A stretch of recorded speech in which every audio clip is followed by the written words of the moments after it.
In ancient times, philosophers and civilizations alike pondered the mystical origins of the most precious metal, gold. Some believed it was solidified water imbued with the sun's rays, while others attributed its creation to the fabled philosopher's stone. The Incas, upon seeing the metal fall from the sky, believed it to be the tears of a mythical creature. But the true origin of this precious metal is far more epic. Let us journey back to a time before mankind, before animals, and even before the existence of dinosaurs. A time when the Earth was but a cauldron of chemical elements, filled with erupting volcanoes, earthquakes, and lightning. It was approximately 3.9 billion years ago when enormous asteroids plummeted through our solar system, crashing onto Mercury, Venus, Earth, and Mars, and possibly even the Moon, leaving behind their destructive power and metals. But fortunately, no one felt it because there was no life yet. The big question was, were there metals on Earth before all this? The answer is of course. Our planet's core was composed mainly of metals like iron.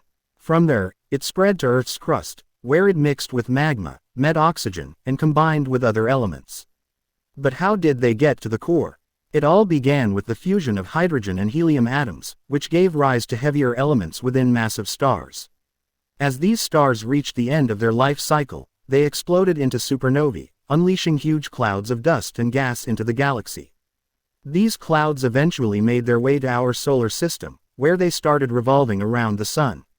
Over the course of eons, cosmic debris and the remnants of long-dead stars coalesced to form the planets in our solar system. Among them, our Earth harbors precious metals that are deeply buried and hard to come by. Yet, our technological advancements would not have been possible if not for a fortuitous meteor shower that brought metals to the surface. There are two enigmatic theories that attempt to explain the origins of these metals. According to the first, the periodic table's precious metals were formed by explosive supernovae in the farthest reaches of the universe. During the cosmic detonation, nuclear fusion ignited, spawning atoms of gold that were flung in all directions by the forceful blast wave. These blazing fragments endured an interminable journey through the cold vastness of space before finally settling in our solar system. One alternative explanation suggests that the emergence of gold and other metals occurred through the merger of two neutron stars. These celestial bodies are incredibly massive, with intense gravitational forces and densities, yet much smaller in size than the Sun. When they collide, they produce an explosive release of gamma rays that can synthesize gold. In 2017, astrophysicists observed the collision of two neutron stars for the first time and detected traces of heavy metals, including gold, using gravitational wave detectors. This theory holds more promise, but what if we delve even deeper? Where do stars themselves originate? Throughout the universe, scattered clouds of dust and gas mix, coalesce into a single mass, and grow like a snowball. As they compress, they generate a gravitational force that causes them to heat up, leading to a surge of energy that ultimately creates a star. A popular theory among physicists suggests that stars can generate almost all the elements of the periodic table during their lifetime. If this is true, then our bodies are also made up of stardust. It's possible that we are all part of a massive supernova that exploded billions of years ago on the far side of the universe. Despite being around for more than 50 years, no one has been able to confirm or refute this theory. Now, let's turn our attention back to the topic of gold. Let's shift our focus to the process of extracting and refining gold and how it's being used to make various things. The first step involves locating gold deposits, typically found in large areas of rock containing hidden gold.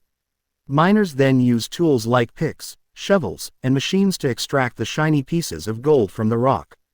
The next step involves dissolving these gold pieces in a special acid that separates the gold from the solid material. Following this, any remaining impurities are removed from the gold through melting or the use of gaseous flora. The purified gold is then subject to a purity check, with 99.9% being the standard benchmark. Once the gold has been purified and tested, it is ready for use and can be transformed into jewelry or used as part of an electronic device. The rarest metals found on Earth, such as rhodium and iridium, are believed to have originated from stars. These metals are much more valuable than gold, not for their aesthetic appeal, but for their practical applications. For instance, rhodium and iridium are known to convert harmful gases into harmless ones, and around 90% of their demand comes from the automobile industry. These metals are used in the production of auto catalysts, which are required to clean up harmful exhaust emissions. When toxic substances resulting from fuel combustion meet these precious metals, they are transformed into less harmful forms. A thin layer of rhodium and iridium is typically applied to the walls of the catalyst cylinder to achieve this effect. Gold, platinum, rhodium, and iridium are the most expensive metals, but what about the most durable ones? It's a little complicated to determine one winner because the strength of a metal depends on 4 criteria. First, there's tensile strength. This is the ability of a metal to resist tearing. For example, modeling clay has a low tensile strength because you can easily stretch it in different directions. Among metals, tungsten is perhaps the most difficult to stretch. Another criterion is compressive strength. This is the ability of a metal to resist compression, and here, chrome is one of the strongest. The third criterion used to evaluate the strength of metals is yield strength, which is determined by making a rod or beam from any metal and attempting to bend or break it. The metal that exhibits the greatest resistance to deformation has a high yield strength, and titanium performs well in this regard. The fourth criterion is impact strength, which measures a metal's ability to withstand dropping or impact. Iron fares well in this category. Each metal possesses its own strengths and weaknesses. For example, chrome has high compression resistance, but it is weak when stretched. Consequently, people often create metal alloys to combine the strengths of different metals. Okay, we've learned about the rarest and most expensive metals, and what about other elements? What's the rarest substance in the world? Meet astatine, the rarest element on the planet. There are about 0.8 ounces of this substance found in the whole world.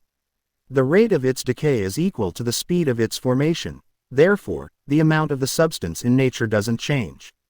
People discussed it in the 1800s and discovered it at the end of the 19th century, but even now, after so many years, we know little about this element. In 1869, the creator of the periodic table, Dmitri Mendeleev, learned that there was a certain substance numbered 85 in the group of halogen elements. This group of non-metals includes such substances as fluorine, chlorine, bromine, and iodine. So, astatine is considered the heaviest of all known halogens and the most like metals. It has a low melting point and conducts heat and electricity poorly. It's brittle in solid form and has a dark color. Even today, scientists don't know all its properties. It's almost impossible to find it in nature, but chemists have learned to synthesize it artificially.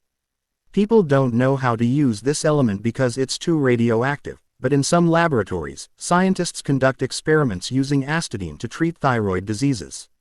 That's it for today. So, if you've satisfied your curiosity, feel free to like the video and share it with your friends.